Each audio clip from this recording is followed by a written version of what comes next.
Welcome everyone. मैं शेखर खैरनार वापस एक बार आपका स्वागत करता हूं आपके चहीते channel bankers view powered by IBC institute पे। और आज के लिए एक ताज़ा खबर, और वो ताज़ा खबर ये है कि आईबीपीएस ने अपने आरआरबीज के लिए, रीजनल रूरल बैंक्स के लिए वैकेंसीज डिक्लेयर कर दिए। हाँ दोस्तों, जिस वैकेंसीज का या फिर जिस रिक्रूटमेंट का हम बहुत दिनों से इंतजार कर रहे थे, वो घड़ी अभी आपके सामने है। बस वो जो घड़ी है उसको आपको पहनना है और टाइम मैनेजमेंट के साथ एग्जाम्पल्स को सॉल्व करते हुए, अभी से प्रैक्टिस करते हुए हमें उस टारगेट तक पहुंचना है जिस टारगेट का इंतजार हम पिछले साल से कर रहे थे। जी हाँ, जरूर। यहां पे हम बात करेंगे रिक्रूटमेंट के बारे में, हम बात करेंगे नंबर ऑफ वैकेंसीज के बारे में, हम बात करेंगे डिटेल प्रोसीजर के बारे में। अगर ये आप देख रहे हो तो आईबीपीएस ने जस्ट हाल फिलहाल कल ही रात को हमें रिक्रूटमेंट के बारे में बताया है उनके ऑफिशियल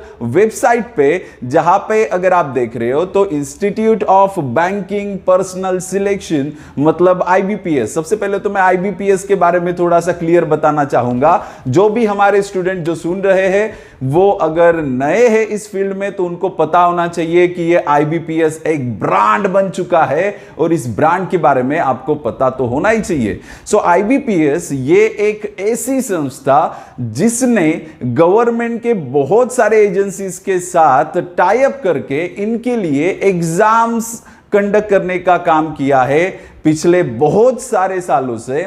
और वो जो काम किया है वो बहुत ट्रांसपेरेंटली किया है, इसीलिए अभी बहुत सारे एग्जाम्स और बहुत सारे कंपनीज आईबीपीएस के साथ जाके आगे रिक्रूटमेंट करने वाले। तो जब भी आप आईबीपीएस की पढ़ाई करो तो याद रखना, सिर्फ आप बैंकिंग के लिए नहीं और भी डिफरेंट एग्जाम्स के लिए प्रिपेयर हो रहे हो, और इस तरह से आप बहुत सारे एग्जाम्स दे सकते हो। तो आईबीपीएस का सिलेबस बहुत ही ज्यादा इंपॉर्टेंट है। और बात करें आज के रिक्रूटमेंट के बारे में तो आईबीपीएस इसने बैंकिंग में, खास करके आरआरबीज में, आरआरबीज मतलब रूरल बैंक्स में बहुत सारी वैकेंसीज निकाली है दोस्तों। यहां पे जो नोटिफिकेशन पहले आते थे वो नोटिफिकेशन बहुत ही सिंपल टाइप के, वो एक नॉर्मल पीडीएफ टाइप होते थे। अभी उस पीडीएफ को उन्होंने बहुत ही एडवांस बना दिया है, जैसे कि आईबीपीएस खुद भी एडवांस हो रही है। तो इस तरह से उन्होंने अभी जो नोटिफिकेशन दिया है उस नोटिफिकेशन में बहुत अच्छे तरीके से पूरे नोटिफिकेशन को एक्सप्लेन करा है। तो यहां पे आप इंट्रोडक्शन है, पार्टिसिपेटिंग आरआरबीज है, एलिजिबिलिटी क्राइटेरिया है। पहले सब कुछ ढूंढ ढूंढ के निकालना पड़ता था, कभी ऊपर नीचे हो जाता था, समझ में नहीं आता था, बार बार पढ़ना पड़ता था। अभी आईबीपीएस ने इस बार जो नोटिफिकेशन दिया है उसकी पीडीएफ बहुत ही अच्छी अलाइंड करके दी है, जो करके हमारे बच्चों को कोई भी तकलीफ ना हो कुछ भी कंटेंट ढूंढने के लिए, रिक्रूटमेंट रिलेटेड कोई भी इंफॉर्मेशन ढूंढने के लिए। तो बात करते हैं सबसे पहले इंट्रोडक्शन से। आप इंट्रोडक्शन पे टिक भी कर दोगे तो इंट्रोडक्शन पार्ट पे आ जाओगे। ओके, ये पीडीएफ आपके व्हाट्सएप ग्रुप्स पे शेयर की जाएगी। ये पीडीएफ आप ऑनलाइन जाके आईबीपीएस के वेबसाइट से डाउनलोड कर सकते हो। ये डिटेल में पढ़ना जरूरी है क्योंकि जिस फील्ड में हम जाना चाहते हैं उसके लिए जो रिक्रूटमेंट का प्रोसीजर है वो सब हमें डिटेल में पता होना चाहिए। तो ये जरूर अच्छे से पढ़ना दोस्तों। मैं एक ओवरव्यू देना चाहता हूं पूरे रिक्रूटमेंट का, जिसमें आईबीपीएस ने अभी officer scale 1, scale 2 and scale 3 as well as group B, officer assistant मतलब वो मल्टीपर्पज हम कहेंगे, मतलब क्लेरिकल ग्रेड वो जॉब रहेगा, वो सब के लिए रिक्रूटमेंट अभी निकाली है। और वहां पे उन्होंने टेंटेटिवली बोला है कि वो अगस्त एंड सितंबर में एग्जाम्स होने वाले हैं। ओके, चलो मैं मेन मुद्दों पे ही बात करने वाला हूं। डिटेल एडवर्टाइजमेंट अगर आप डाउनलोड कर लोगे तो आप अच्छे से पढ़ भी सकते हो। यहां पे स्केल 1 ऑफिसर उसमें देखो उन्होंने प्रोसीजर बता के रखा है। प्री एग्जाम होगा, मेंस एग्जामिनेशन होगा। वैसे मैं आपको बता दूं, स्केल 1 ऑफिसर मतलब आप नॉर्मल प्रोबेशनरी ऑफिसर कह सकते हो। यहां पे ये जो प्रोबेशनरी ऑफिसर है इनके लिए कोई भी एक्सपीरियंस नीडेड नहीं रहता। बट बात करें स्केल 2 एंड स्केल 3 ऑफिसर्स की, तो उनके लिए पर्टिकुलरली जो भी उनका स्पेसिफिकेशन है उस स्पेसिफिकेशन में उन्होंने एक्सपीरियंस मेंशन करके रखा है। कुछ यहां पे 1 साल का और कहीं पे 2 साल का एक्सपीरियंस होना जरूरी है। बट बाकी जो मेजर रिक्रूटमेंट है उन मेजर रिक्रूटमेंट के लिए कोई भी एक्सपीरियंस नीडेड नहीं है, जिसमें मल्टीपर्पज मतलब क्लेरिकल ग्रेड के जॉब आ रहे हैं और ऑफिसर ग्रेड के भी जॉब आ रहे हैं, तो उनमें कोई एक्सपीरियंस नीडेड नहीं रहता। यह रिक्रूटमेंट उन सभी लोगों के लिए है जिनका ग्रेजुएशन हुआ है। तो यहां पे ये कुछ भी मैटर नहीं करता कि ये ग्रेजुएशन आपका किसमें हुआ है, आर्ट्स फैकल्टी के हो, साइंस के हो, लॉयर हो, इंजीनियर हो, जो भी हो, आप ये रिक्रूटमेंट दे सकते हो अगर आपके पास ग्रेजुएशन का सर्टिफिकेट है। एज वेल एज ये भी नोट करना जरूरी है दोस्तों, जिनके पास अभी ग्रेजुएशन का सर्टिफिकेट नहीं है और जिन्होंने एग्जाम अभी जस्ट रिसेंटली दिया है और ये फॉर्म भरने के एंडिंग डेट के टाइम पे जिनका सर्टिफिकेट आ जाएगा वो सभी यहां पे एग्जामिनेशन का फॉर्म भर सकते हैं। तो यहां पे जो 3rd ईयर अपेयरिंग स्टूडेंट है जिन्होंने एग्जाम्स दिए हैं बट उनका अभी तक रिजल्ट नहीं आया, बट 21 तारीख तक जिनका रिजल्ट आ जाएगा उन सब के लिए ये भी अच्छी खबर है, खुशखबरी है कि आप लोग भी अभी से ही कंपटीशन में आ सकते हो।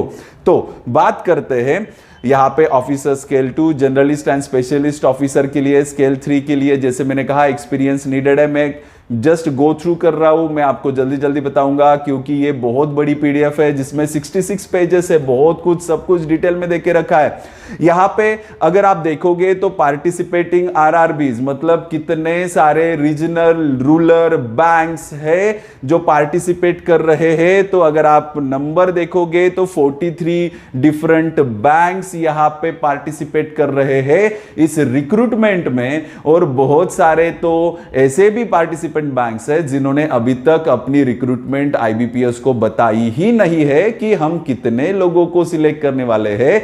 तो हो सकता है जितना नंबर अभी दिख रहा है रिक्रूटमेंट का उससे कहीं गुना ये नंबर बड़ा हो। तो ये सभी लोगों के लिए एक अपॉर्चुनिटी है कि इतने बड़े रिक्रूटमेंट में हम भी अपने हाथ कहीं ना कहीं धो लें।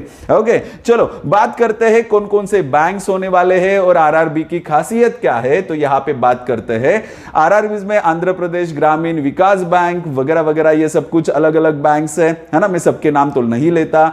बड़ौदा यूपी बैंक है, देन उसके बाद जम्मू एंड कश्मीर ग्रामीण बैंक है, मध्य प्रदेश ग्रामीण बैंक है। हम बात करते हैं अपने महाराष्ट्र की, तो यहां पे देखो तो विदर्भ कोकण ग्रामीण बैंक है, एज वेल एज महाराष्ट्र के और भी बैंक्स दिखेंगे आपको जिसमें देखिए तो यहां पे महाराष्ट्र ग्रामीण बैंक भी है। देखिए मतलब आपके लिए बहुत अच्छी अपॉर्चुनिटी है अगर आप महाराष्ट्र में जॉब करना चाहते हो। आरआरबीज की खासियत ही वही होती है कि अगर आप महाराष्ट्र स्टेट के लिए जॉब करना चाहते हो, अपना स्टेट छोड़ के नहीं जाना चाहते हो, तो आरआरबी आपको ये मौका देता है जिसमें आप सिलेक्ट होके अपने ही स्टेट में काम कर सकते हो और अपने ही स्टेट के लिए काम कर सकते हो। जी हाँ, ये बहुत ज़्यादा ज़रूरी है और ये रिक्रूटमेंट भी उतनी ही इंपॉर्टेंट है। तो यहाँ पे अलग अलग उन्होंने देके रखा है। देखिए यहाँ पे ये इन्होंने ये भाषा का क्या देके रखा है, desired local language proficiency as prescribed by the participating RRBs. तो बैंक ने ही बोला है कि भाई अगर तुम हमारे बैंक में आना चाहते हो तो आपको ये सब कुछ तो एग्जाम देना ही है, बट आपके लिए ये लैंग्वेज भी मैंडेटरी है कि आपको कौन सी लैंग्वेज आनी चाहिए। जैसे अगर हम बात करें महाराष्ट्र बैंक की तो यहां पे मराठी आना जरूरी है। ठीक है, तो यहां पे पर वापस एक बार मराठी, बंगाली, हिंदी, ओडिया, अलग अलग लैंग्वेजेस आप जिस भी स्टेट के लिए अप्लाई करना चाहते हो उसकी रीजनल लैंग्वेज आपको आनी ही चाहिए। ओके, चलो तो हमने ये देखा 43 बैंक से। एलिजिबिलिटी क्राइटेरिया के बारे में बात कर लेते हैं। तो यहाँ पे ये नॉर्मल क्राइटेरियाज जो हमारे पास तो होते ही है, नेशनलाइजेशन है, मतलब हम नेशनलाइज है, सिटीजन ऑफ इंडिया वगैरह वगैरह, ये तो ये नॉर्मल चीजें हैं, इनके ऊपर बात नहीं करेंगे। बट ये इंपॉर्टेंट है दोस्तों, देखिए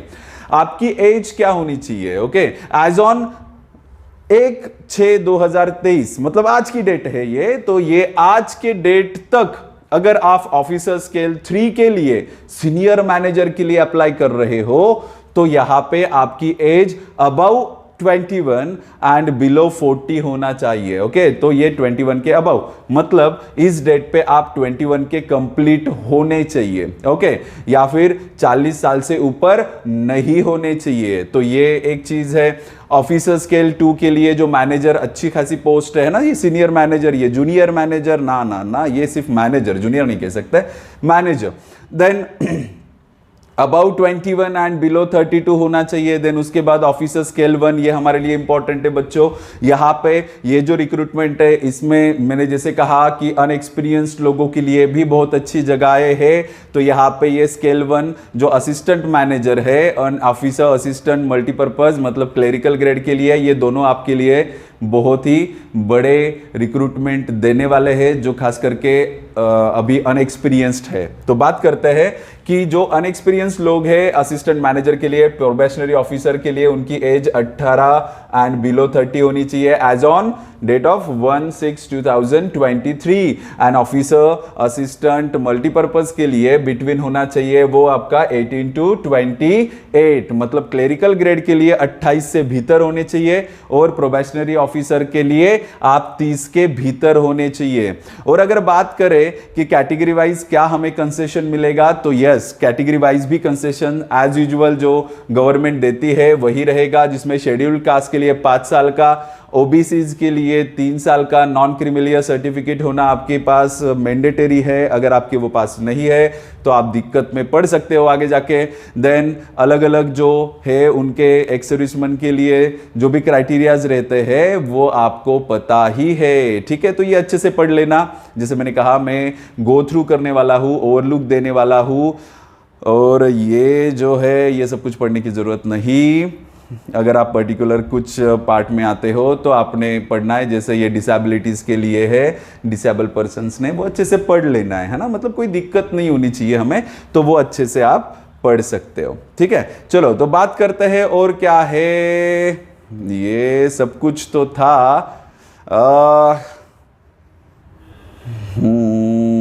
ये स्पेसिफिकेशंस उन्होंने दिए हैं क्या क्या होना चाहिए। ओके, तो यहाँ पे ये सबसे इंपॉर्टेंट आ गया।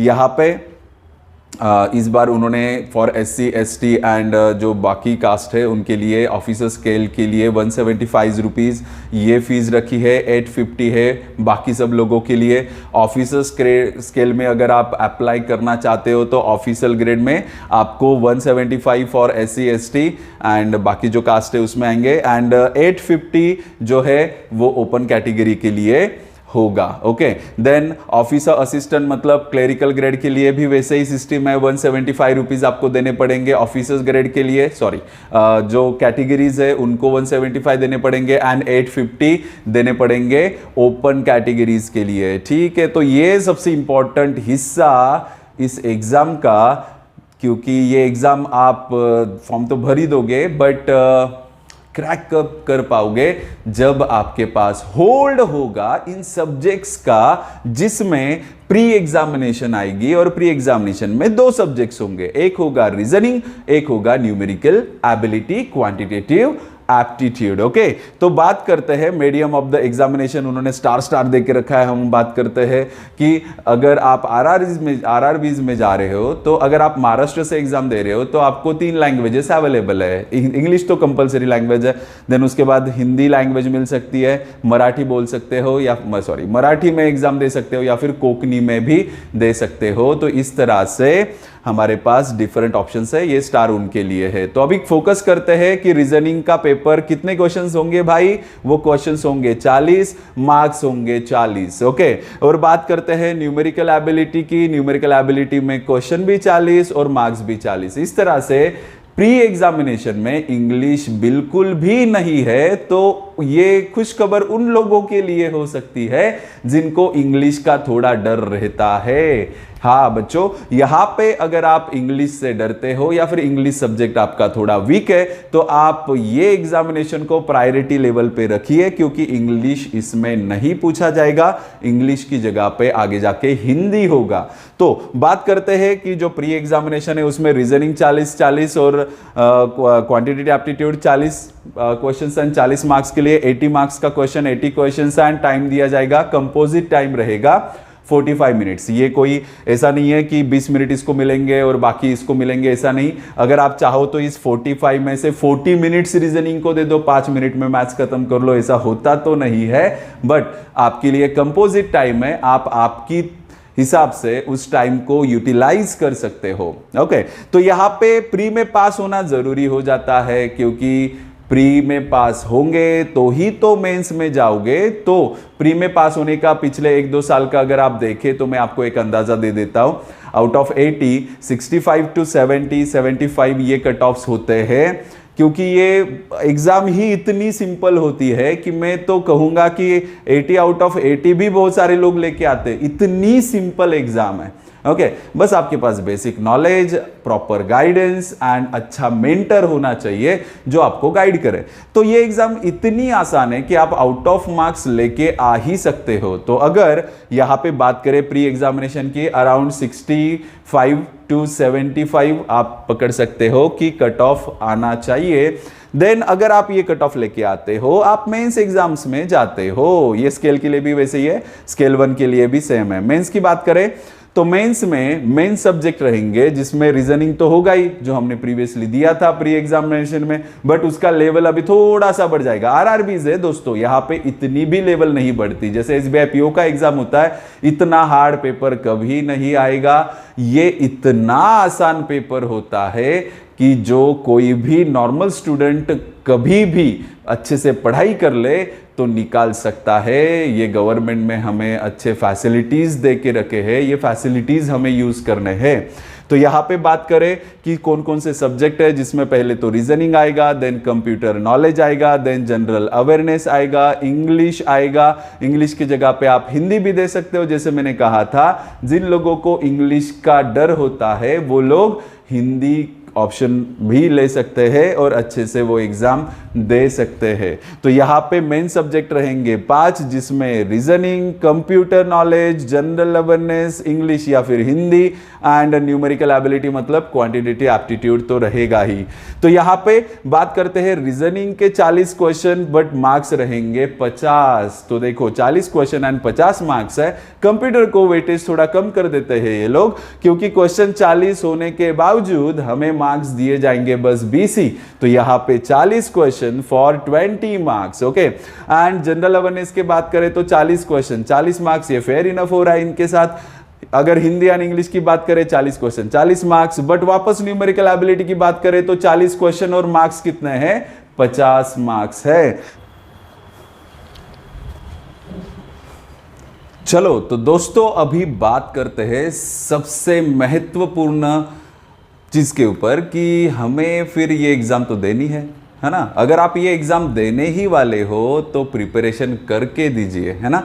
तो बहुत सारे पैसे हमें भरने पड़ेंगे, नहीं तो एप्लीकेशन की फीस भी अच्छी खासी है ना, और ट्रैवलिंग एक्सपेंसेस बढ़ेंगे। हो सकता है कि आप कोई एग्ज़ाम दे दो, जैसे ये एग्ज़ाम दे रहे हो और उसमें फेल हो जाओ, डिमोरलाइज्ड हो जाओ, लगे आपको कि यार नहीं मैं से नहीं हो पाता, आगे जाके भी आप एग्ज़ाम फिर नहीं दोगे। तो ये सब कुछ क्यों करना है, हम प्रिपरेशन करके ही जाते हैं ना एग्जामिनेशन के लिए। तो अगर आप प्रिपेयर होके ही जा रहे हो तो आपके लिए सबसे महत्वपूर्ण सब्जेक्ट है मैथ्स, मतलब quantitative aptitude, reasoning, general awareness, English या फिर हिंदी कर सकते हो, एंड कंप्यूटर। ये अच्छे खासे आपके होने चाहिए। वैसे इंग्लिश कहा जाए या फिर हिंदी कहा जाए एंड कंप्यूटर कहा जाए तो ये जो सब्जेक्ट है ये सब्जेक्ट है थ्योरेटिकल, है ना। ये पढ़ पढ़ के करना है आपको, तो ये दिन रात एक कर दो इस चीज़ को, है ना। आईबीसी इंस्टीट्यूट के कॉन्टैक्ट में अगर आप हो तो हम ज़रूर उसके लिए अच्छा अच्छा कंटेंट प्रोवाइड करने वाले हैं। डिफरेंट पीडीएफ्स जो अवेलेबल है वो आपके लिए देंगे, जो आरआरबीज में आपको बहुत ज़्यादा हेल्प करेंगे। आपके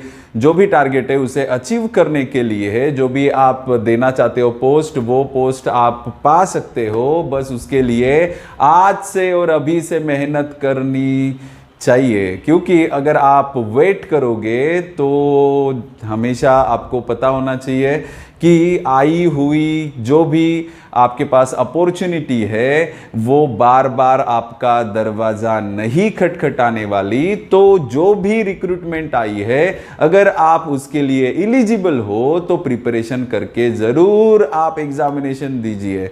हो सकता है कि आपका सिलेक्शन हो जाए और हो सकता है कि आपका सिलेक्शन ना भी हो, बट नहीं हुए सिलेक्शन में भी आपको एक्सपीरियंस बहुत अच्छा खासा मिल जाएगा, जिसमें आप माहौल के बारे में पता कर सकते हो कि क्या माहौल होता है कॉम्पिटिटिव एग्जाम में जब आप एग्जाम के लिए जाते हो, क्या आप वहाँ पे प्रेशर मैनेज कर सकते हो, किस तरह से प्रेशर मैनेज करना है। जो भी एग्जामिनेशन सेंटर में जाके हम वहाँ पे माहौल देखेंगे, उससे हो सकता है कि हम थोड़ा डर जाए। वो यूज्ड टू होना ज़रूरी है, बट उसके लिए ही बस एग्जाम के लिए जाओ ये तो सही बात नहीं है। प्रिपरेशन करके जाइए, और प्रिपरेशन में अगर कोई भी हेल्प की ज़रूरत होगी तो आईबीसी इंस्टीट्यूट आपके शहर में अगर है तो आप यहाँ पे आ सकते हो, या फिर यूट्यूब चैनल पे फ्री ऑफ कॉस्ट हम कंटेंट प्रोवाइड कर रहे हैं। बट अगर आप फिजिकल क्लासेस के लिए आना चाहते हो तो ये आपके लिए अच्छा मौका होगा। हमारे एक्सपीरियंस फैकल्टीज के साथ आप पढ़ाई कर सकते हो, उनके साथ आप यहाँ पे आपका टाइम स्पेंड कर सकते हो, जिसमें क्वालिटी कंटेंट आप उनसे ले सकते हो, आपके डाउट्स जो भी है वो सॉल्व करवा सकते हो, और आगे जाके बहुत कुछ आपको उनसे मोटिवेशनल चीज़ें मिलती रहेगी, जो करके आप एग्जामिनेशन का जो पावर है, जो भी आपका जो हम कहेगी एनर्जी है, वो एनर्जी मेंटेन कर सकते हो जब तक कि एग्जामिनेशन हॉल तक आप नहीं पहुंच जाते। तब आप अकेले होंगे, पर तब तक हम आपके साथ होंगे। हमारे यहाँ पे बहुत ही ज़्यादा एक्सपीरियंस फैकल्टीज़ है, जिसमें आपको maths, reasoning, English, general awareness, computer, इन सब का डिटेल नॉलेज दिया जाएगा। तो हमारे बैचेस स्टार्ट हो रहे हैं 10th ऑफ जून से, एंड ये सुबह, दोपहर, शाम अलग अलग बैचेस है। अगर आपको इंक्वायरी करनी है तो ज़रूर आप इंक्वायरी करिए। हमारे नंबर्स नोट कर लीजिए 9730663442 या फिर 8208827251।